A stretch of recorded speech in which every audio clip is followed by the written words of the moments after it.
रहे हैं। कल काल में श्रीमद् भागवत भी तारणहार है, इसी से मनुष्य का उद्धार हो सकता है। आज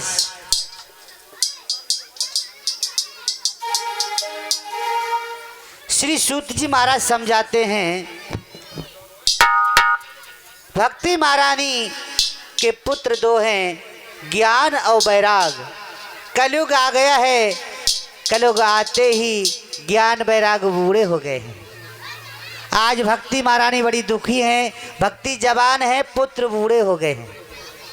आज यमुना जी के किनारे भक्ति महारानी ज्ञान वैराग के लिए गोद में लिए रो रही हैं, बिलक रही हैं।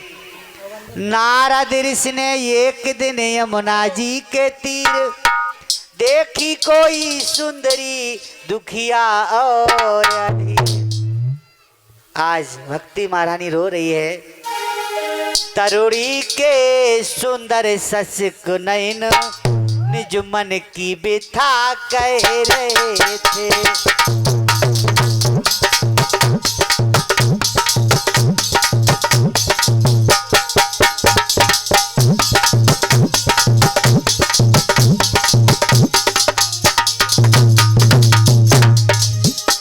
तरुणी के सुंदर ससिक नयन कला विकास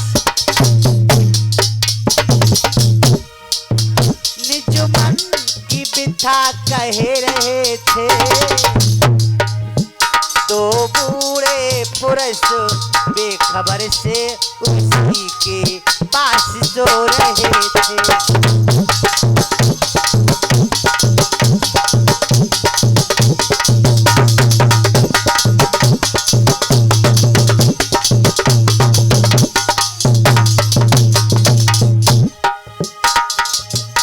नारद ने पूछा, ऐ देवी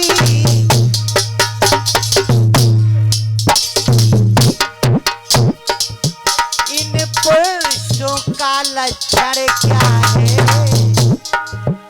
तेरे इस वन में रोने का ऐ देवी ये कारण क्या है?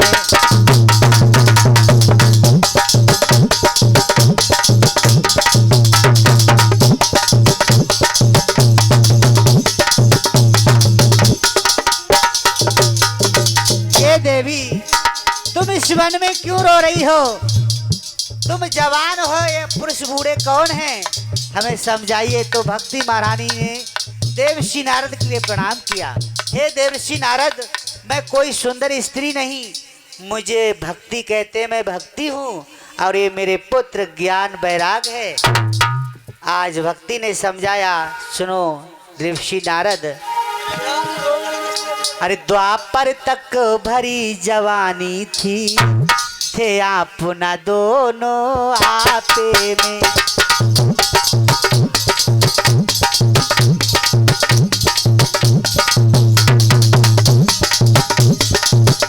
द्वापर तक भरी जवानी थी, क्या बात है? थे आप न दोनों आपे में, लेकिन कल युग के आते ही बेटे घिरे गए बुढ़ापे में।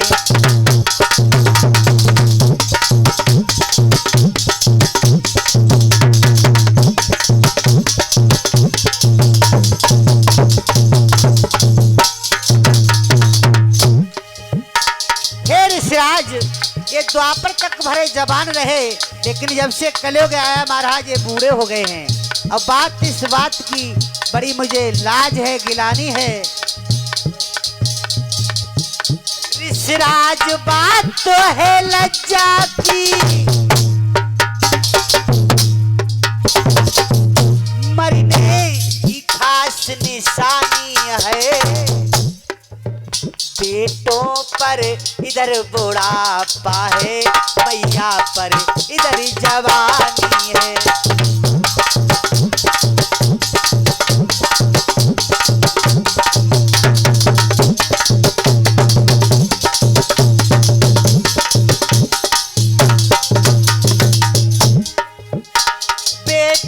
पर इधर बुढ़ापा है,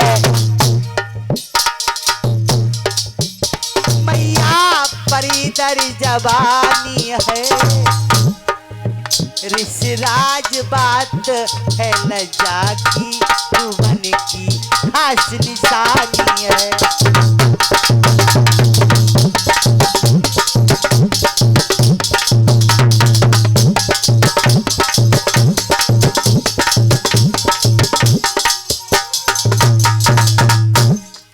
कहा देवर्षि नारद, मेरे ज्ञान वैराग बूढ़े हो गए, मैं जवान हूँ, ये मुझे बहुत गिलानी की बात है, लाज की बात है।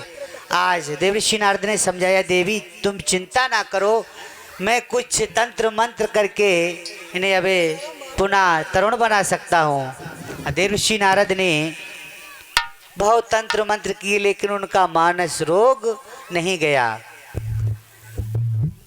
ऋषि ने अपने ढंग से उन पर किए प्रयोग, सब प्रयोग खाली गए, मिटा नामानस रोग।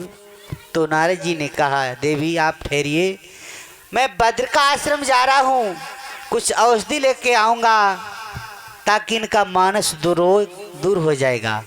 आज देवर्षि नारद बद्र का आश्रम को गए हैं, वहाँ सनक सनंदन सनत कुमार जी हैं, वहाँ सनत कुमार जी से भेंट हो जाती है देवर्षि नारद जी की, और ज्ञान वैराग का सारा वृत्तांत आज देवर्षि नारद ने सनत कुमार जी से कहा। सनत कुमार जी ने कहा, अब ज्ञान वैराग से कह देना दुनियादारी के चक्कर में ना रहे, ज्ञान वैराग किसी को नहीं सुहाता है। अगर वो तरुण होना चाहता है तो श्रीमद् भागवत कथा का पान करें तो कुछ दिन के लिए तरुण हो जाएंगे। आज वहाँ से देवर्षि नारद आए हैं और भक्ति महारानी के लिए आज कहा, अगर श्रीमद् भागवत प्रसंग ज्ञान वैराग को सुनाया जाए तो पुनः ये तरुण हो जाएंगे, जवान हो जाएंगे। आज श्री हरि गंगा जी के किनारे श्री हरिद्वार में हर की पहाड़ी पर देवर्षि नारद ज्ञान वैराग के लिए श्रीमद् भागवत अमृत रूपी कथा का पान करा रहे हैं। बोले गोविंद भगवान की, भागवत महाप्राण की। और कथा का पान करके आज पुनः ज्ञान वैराग तरुण हो जाते हैं। श्री सूत जी महाराज समझाते हैं, सनकादिक ऋषियों, दक्षिण दिशा में एक आत्मदेव का ब्राह्मण रहता था और उसके कोई संतान नहीं थी, धन दान उसने सारा ब्राह्मण को दान कर दिया, लेकिन संतान नहीं हुई। पहले तो उनकी पत्नी धुंधली थी, बुझसे परेशान थे, इधर संतान नहीं हुई तो और भी परेशान होने लगे। पहले थे विप्रवर नारी से हैरान, महादेव संयोग से हुई नहीं संतान। जब ब्राह्मण देव ने समझा संतान नहीं होगी तो मैं जी कर क्या करूंगा, आज विचार किया है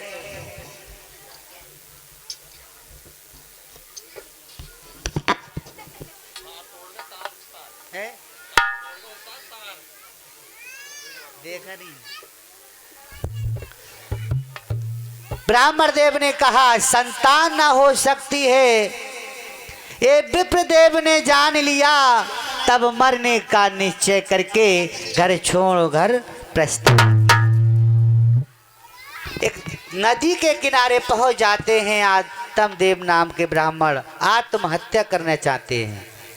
कहा मेरे संतान नहीं होगी तो मैं जी कर क्या करूंगा। संत महात्मा श्री नारायण जी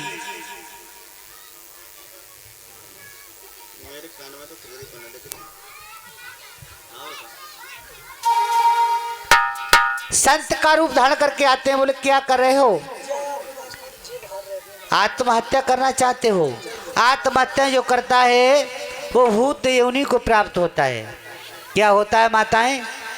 भूत बनता है। और अगर ये हमारी माताओं में कमी आए, भैया दूज को ना जाएं तो आत्महत्या कर लेती है। बहुत बहुत ये सुनने को आई है बात। इसलिए कितना भी जीवन में कष्ट हो, कभी आत्महत्या नहीं करना चाहिए। आज संत रूपी भगवान कहते हैं आत्महत्या जो करता है उसे भूत योनि में जाना पड़ता है। इसलिए तुम ऐसा क्यों करना चाहते हो? तो ब्राह्मण कहने लगे मेरे संतान नहीं है, और मैंने सुना है जो जीवन में संतान नहीं पाते हैं वो स्वयं नरक में जाते हैं और पुरखों को भी ले जाते हैं। आज ब्राह्मण की बात सुनकर आज संत रूपी भगवान कहने लगे तुमने किससे सुना है, किसने बोल दिया संतान से नाम चलता है? अरे क्या संतान से नाम चलता है? नहीं चलता है। अरे नाम तो कर्मों से चलता है, संतान से नाम नहीं चलता। जैसे उदाहरण के लिए हमारे महात्मा गांधी हुए, कोई संतान है महात्मा गांधी के? क्यों भैया जी? एक पति महाराज संतान है महात्मा गांधी के? नहीं।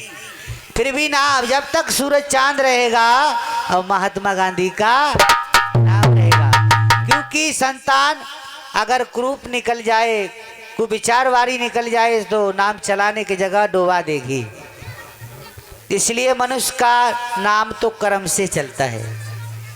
आज कहा बहुत समझाया, लेकिन आत्मदेव ब्राह्मण मान नहीं रहे हैं। कहा हमें तो संतान चाहिए, संतान नहीं होगी तो मैं आत्महत्या कर लूंगा। और भगवान एक ही चक्कर नहीं है, मेरे संतान नहीं है और मेरे एक गाय है उसके भी बछड़ा नहीं हुआ है, आंगन में बेरी है उसके भी फल नहीं आया है। क्या बोले हैं? अरे भाभी का ऐसा